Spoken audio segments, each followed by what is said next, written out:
Hello everyone, welcome back to TMI's home based education. So जैसे ही बच्चों हमने पिछले वीडियो में जो हमारा पार्ट 3 था और ये जो हमारा पार्ट है वो बच्चों 4 है। मैं भूल गया था, वो जो पार्ट 3 था ये पार्ट 4 है। तो पिछले वीडियो में बच्चों हमने एक्सरसाइज 11.2 के क्वेश्चन नंबर 1 और 2 सॉल्व किए थे। तो आज क्वेश्चन नंबर 3 सॉल्व करेंगे। क्वेश्चन 3 बच्चों कुछ इस तरह से आपको दिया गया है। Length of the fence of the trapezium से फील्ड, मतलब कोई ट्रेपेजियम फील्ड आपको दे दी है ABCD के फॉर्म में, और उसके जो लेंथ पूरी की पूरी मतलब ABCD इज 120 सेंटीमीटर। इसका मतलब इसका जो टोटल है बच्चों वो पेरीमीटर आपको दे दिया गया है। कितना है? 120 सेंटीमीटर दिया गया है। तो मुझे बोला गया है find the area of this field side AB is perpendicular to the parallel side AD and BC। मतलब ये जो मेरी AD है बरोबर, AD वो BC को परपेंडिकुलर है और AB मेरे पास नहीं है। तो बच्चों ट्रेपेजियम मुझे एरिया फाइंड आउट करना था, तो ये मेरी हाइट बन जाएगी। तो हाइट इनटू क्या होता है? Sums of two parallel side. बच्चों मेरे पास हाइट नहीं है, कोई बात नहीं, मेरे पास पूरी पेरीमीटर है तो बाकी की साइड दी है, तो इसके हिसाब से मैं इसकी ये AB फाइंड आउट कर सकता हूँ। तो ये बच्चों आपका बहुत ही ईजी क्वेश्चन है।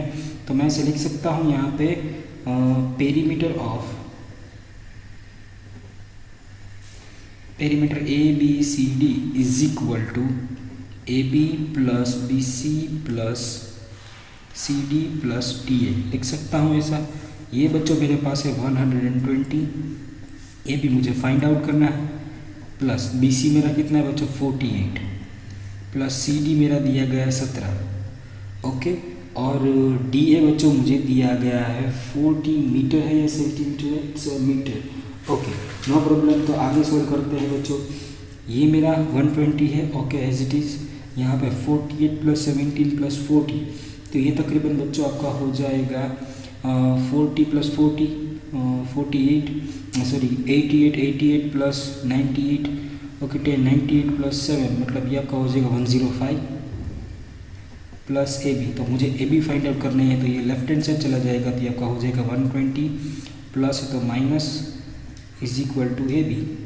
देयरफॉर AB आपका क्या हो जाएगा बच्चों? AB इज इक्वल टू आपका हो जाएगा 15 मीटर। चलो हाइट मिल गई।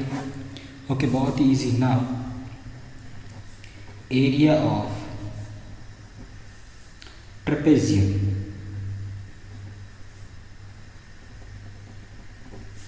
इज इक्वल टू, फॉर्मूला क्या थी? Half into height into S1 plus S2। Height आपको दी है बच्चों कितनी है? अभी हमने फाइंड आउट किया 15, S1 is to 48 प्लस 40 कितना हो जाएगा? 40 प्लस 48, तो ये आपका हो जाएगा वो half into 15 multiply by 40 plus 48 आपका हो जाएगा बच्चों 88। यहाँ से 2 से कट हो जाएगा 44, तो ये आपका हो जाएगा 15 मल्टीप्लाई बाय 44। बहुत ही ईजी है, कुछ नहीं है। अगर मैं इसे लिख सकता हूँ बच्चों 15 मल्टीप्लाई बाय 44 को मैं इसे लिख सकता हूँ 40 प्लस 4, 15 4 जा कितना हो जाएगा 60, तो यहाँ से 60 और 0 एज इट इज प्लस 15 4 जा कितना हो जाएगा बच्चों? ये भी आपको क्या हो जाएगा 60। इन दोनों को ऐड कर दो तो ये आपको हो जाएगा 660 मीटर दिया है या सेंटीमीटर दिया गया बच्चों? ये आपको दिया गया मीटर स्क्वायर। तो बहुत ही ईजी क्वेश्चन था। जस्ट आपको पेरीमीटर दी थी, पेरीमीटर के ऊपर से क्या हमने फाइंड आउट किया? हाइट फाइंड आउट कर ली। हाइट के हिसाब से मुझे हाइट मिल गई, फिर बाद में आपको मैंने जो एक सिंपल फॉर्मूला लगाकर क्वेश्चन आपका सॉल्व कर दिया है। ना क्वेश्चन नंबर 4 की तरफ चलते हैं। क्वेश्चन 4 भी बहुत ही ईजी है बच्चों, कुछ नहीं है क्वेश्चन में आपको इस तरह से दिया गया है। The diagonal of a quadrilateral shape filled 24 meter in the perpendicular drop on it from the remaining opposite vertices are 8 meter and 30 meter. Find the area of the field। मतलब बच्चों कुछ इस तरह से मुझे एक क्वाड्रिलेटरल शेप में दिया गया है बरोबर। क्वाड्रिलेटरल में इस शेप में मुझे दिया गया है। मेरा जो बेस है बच्चों, ये जो लाइन एक डायगोनल है वो 24 मीटर मुझे दी गई है। फिर बोला गया है डायगोनल के ऊपर वो ड्रॉप हो रहा है परपेंडिकुलर, मतलब कोई वर्टेक्स है, तो ये जो वर्टेक्स है वहाँ से ये अगर परपेंडिकुलर होगी मतलब इस तरह से होगी 90 डिग्री का बनाएगी। ये वर्टेक्स है, तो यहाँ पे भी सेम टू सेम यही वर्टेक्स है, ये 90 डिग्री का बनाएगी इस तरह से। ये आपको दोनों को दे दिया कि ये 13 मीटर और ये 8 मीटर है, ओके, और ये मेरा 24 मीटर है। तो बच्चों मुझे इसका एरिया फाइंड आउट करना है। तो बच्चों मैं तो यहाँ पे दिख रहा हूँ, ये मेरा एक ट्राइंगल दिख रहा है आपको, ये वाला ट्राइंगल, और यहाँ पे भी मेरा एक ट्राइंगल है बरोबर। तो इस ट्रायंगल की फॉर्मूला क्या थी बच्चों, half into base into height. तो यहाँ पे अगर मैं दोनों का एरिया कर दूँ तो मैं ऐसे लिख सकता हूँ area of A B C D is equal to area of triangle A B D plus area of triangle B C D, A B D and B C D. तो इसका क्या होगा बच्चों, half into base into height plus इसका भी half into base into height. तो बच्चों आप देख सकते हो यहाँ पे हाफ कॉमन है और दोनों का बेस कॉमन है, मतलब ये ट्रायंगल है उसका भी बेस ये है और ये ट्रायंगल है उसका भी बेस क्या है 24। तो यहाँ से मैं बी को कॉमन ले लेता हूँ, ये मेरा हो जाएगा हाफ इंटू बेस, मैंने कॉमन लिया बेस, और ये मेरी h1 हाइट है इस ट्रायंगल की और h2 हाइट को मैं इस ट्रायंगल का कन्वर्ट कर लेता हूँ। तो मेरा h1 प्लस h2 बन जाएगा।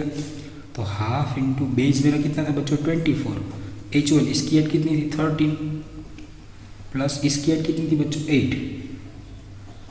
तो ये आपका हो जाएगा यहाँ से 2 से कट हो जाएगा 12, ये आपका हो जाएगा 12 और यहाँ पे हो जाएगा 13 प्लस 8 मतलब ये 21। तो 12 इंटू 21 बहुत ईजी, स्पेक्ट्राइज कर दो, 20 प्लस 1 कर देता हूँ मैं। ओके, तो ये मेरा हो जाएगा 12 2 से 24, एक 0 का 0 और प्लस 12 1 से 12, तो ये आपका हो जाएगा 52। तो ये आपका हो जाएगा 252 मीटर स्क्वायर। यहाँ पे हमारा ये क्वेश्चन भी सॉल्व हो गया, बहुत ही ईजी क्वेश्चन था। ना क्वेश्चन नंबर 5 तो बच्चों इससे भी इजी है, वन ऑफ द इजीएस्ट सम, बराबर। आपको बोला गया है जस्ट कि एक रोहम्बस है, बराबर। देखो यहाँ पे क्वेश्चन साथ टेक्स्ट बुक साथ में रखना। तो diagonal of an rhombus are 7.5 centimetre and 12 centimetre, find the area. बच्चों अभी रोहम्बस का हमें पता था फॉर्मूला क्या होती थी, half into product of the diagonal. तो डायरेक्टली मैं लिख सकता हूँ ऐसे, area of rhombus is equal to half into diagonal d1 and d2। तो बच्चों डायगोनल आपको दी गई, यहाँ पे एक डायगोनल दी गई है आपको 7.5 मल्टीप्लाई दूसरी डायगोनल दी गई आपको 12।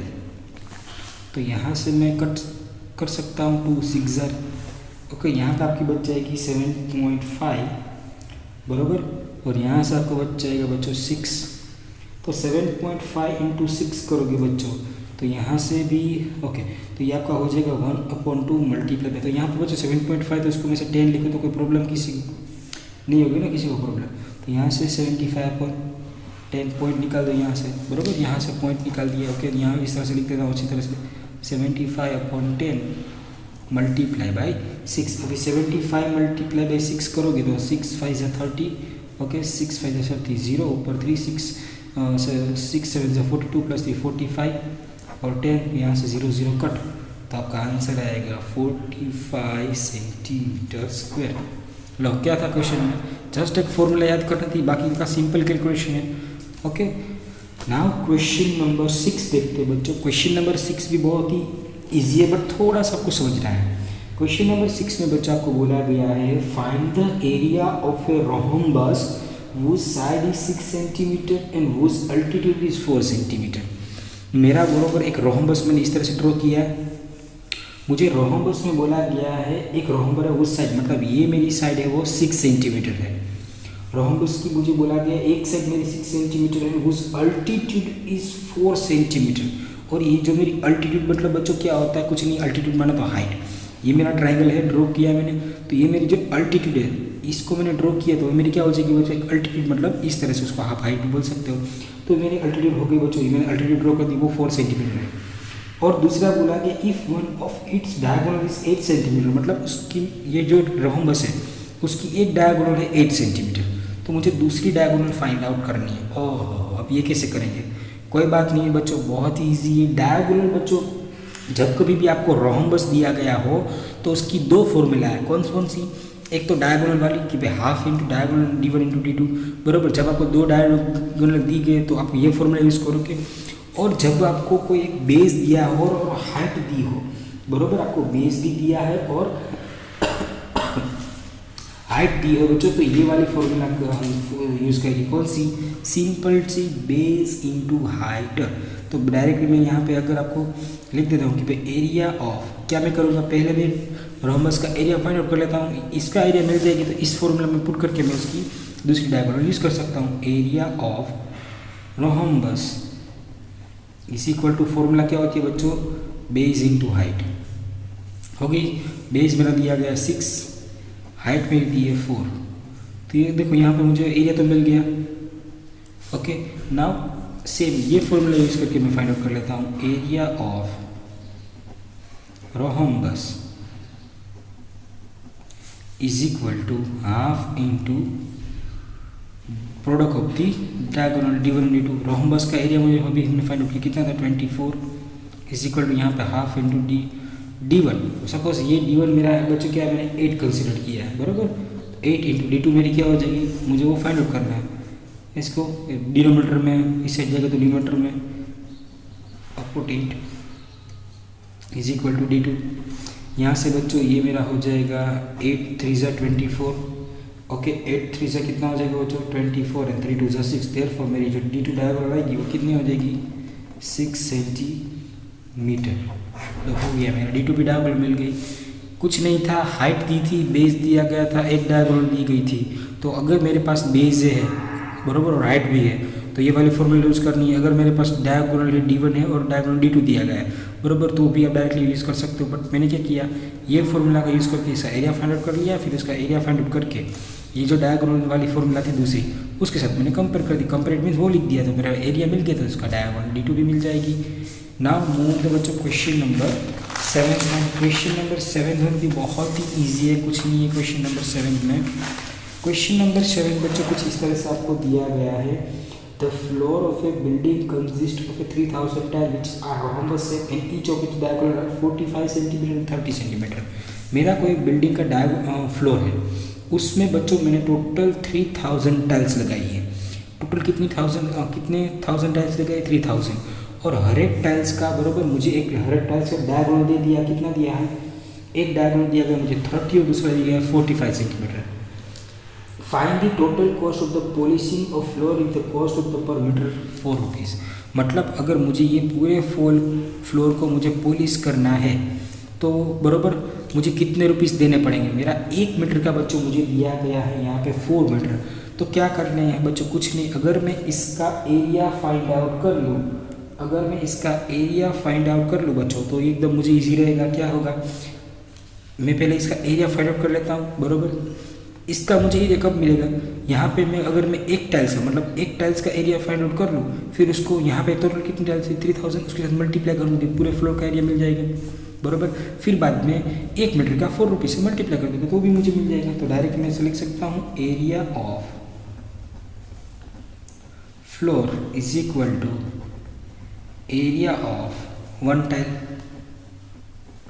Multiply by 3000। क्यों 3000, बिकॉज टोटल कितनी टाइल्स है 3000।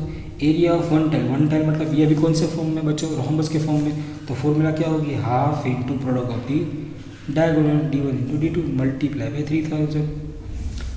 हाफ इंटू डायगोनल दी है बच्चों, एक आपको 45 दी गई है, दूसरी आपको 30 दी गई है, मल्टीप्लाई बाय 3000। यहाँ से ये 2 15 ज़र हो जाएगा, तो यहाँ से आपको बच्चा हो जाएगा 45 multiply by 15 multiply by 3000।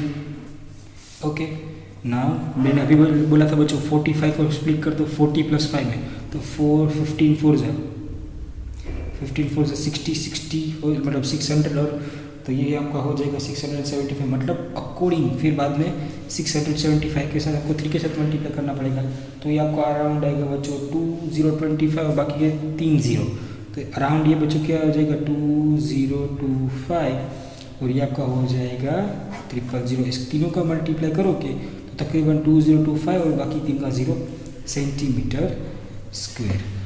Okay, तो अभी बच्चों यहाँ पे ये आपको दिया गया है सेंटीमीटर स्क्वायर में, बट मेरा जो रुपीज़ पर रेट है वो तो मुझे मीटर स्क्वायर का दिया गया है। कोई बात नहीं, इसको हम मीटर में कन्वर्ट कर देते हैं। इसको मीटर में कन्वर्ट करना है तो यहाँ इसको कितनी बार डिवाइड करना पड़ेगा, 100 को 2 बार। क्यों, बिकॉज यहाँ पे सेंटीमीटर स्क्वायर है, तो 1 मीटर इक्वल टू 100 सेंटीमीटर होता है, तो यहाँ पे सेंटीमीटर स्क्वायर है तो 2 बार मल्टीप्लाई कर देंगे। यहाँ से 1 0 कट, ये 0 कट, ये 0 कट, ये 0 कट, तो ये बच्चों एक जीरो है तो इसके बाद पॉइंट रख देते हैं, तो ये आपका हो जाएगा 202.5 मीटर स्क्वायर। इसका मतलब अगर मेरे पास 3000 टाइल्स है इस फ्लोर में, उसको लगाइए तो उसका जो एरिया होगा कितना हो जाएगा 202.5। अभी नाउ कॉस्ट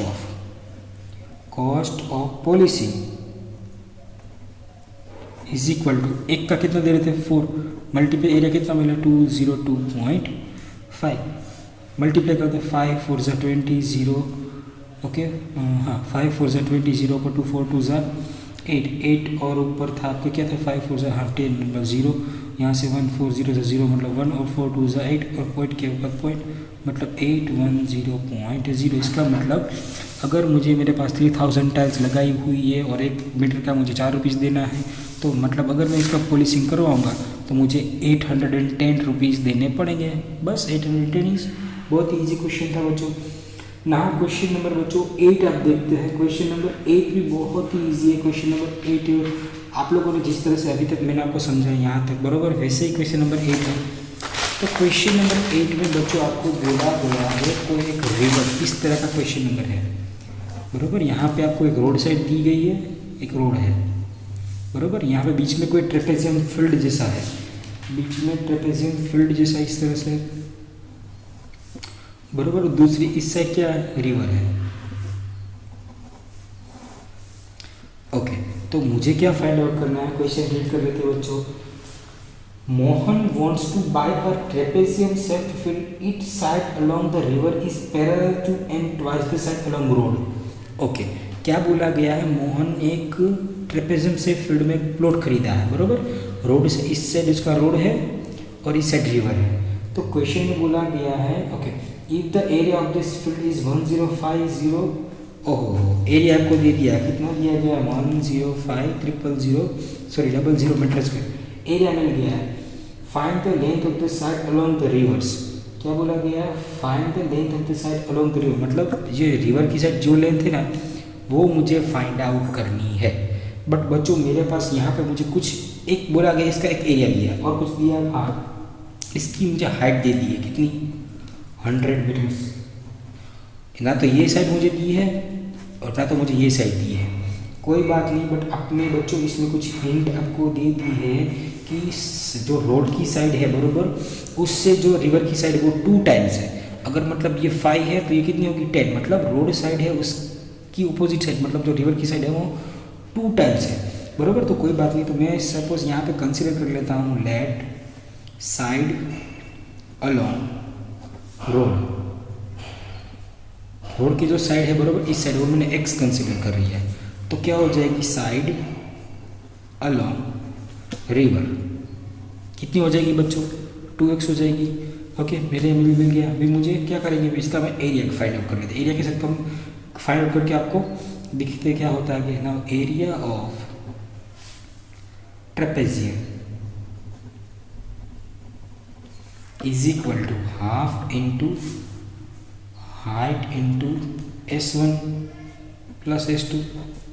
ओके एरिया आपको दिया गया बच्चों 10500 okay is equal to half, तो यहाँ पे हाफ इंटू हाइट आपको दी है बच्चों 100 मल्टीप्लाई बाय x, एक x है और दूसरा 2x, तो x प्लस 2x। इसको हम इससे मल्टीप्लाई कर देते तो 10500 यहाँ से 2 मल्टीप्लाई होगा और नीचे चला जाएगा 100, x प्लस x कितना हो जाएगा बच्चों 3x। ओके तो यहाँ से ये 1 0 गया, ये 0 गया, ये 0 गया, तो ऊपर क्या बचा 105 मल्टीप्लाई बाई 2 और यहाँ से 3 डिनोमीटर में सॉरी मल्टीप्लिकेशन में तो कहाँ चला जाएगा डिनोमीटर में 3 इज इक्वल टू x हो जाएगा बच्चों। तो बच्चों 105 मल्टीप्लाई बाई 2 करेगी तो आपका हो जाएगा 210 बिकॉज 100 टू ज़ा 10 200 5 टू ज़ा 10 नीचे 3 इज इक्वल टू x। तो यहाँ से ये कट हो रहा है 3 7 ज़ा तो ऊपर बचेगा 70, therefore x is equal to 70। x की वैल्यू मिल गई बच्चों, ये जो रोड साइड थी कितनी मिली मुझे 70 मिली, तो उसकी ये रोड साइड कितनी थी 2 टाइम्स, ये कितनी हो जाएगी 72 इंटू 2 देयरफॉर 140। देयरफॉर बच्चों मैं इसे लिख सकता हूँ therefore length of the side along the river is equal to कितनी थी 2x, तो x की वैल्यू मुझे मिली कितनी मिली बच्चों 70 इज इक्वल टू 140 मीटर। ये था हमारा क्वेश्चन नंबर 8। ओके बच्चों, तो ये इस वीडियो में हम इतना ही रखते हैं। नेक्स्ट वीडियो में इसकी जो बाकी ये सम है वो सॉल्व करेंगे। टिल देन जय हिंद, धन्यवाद।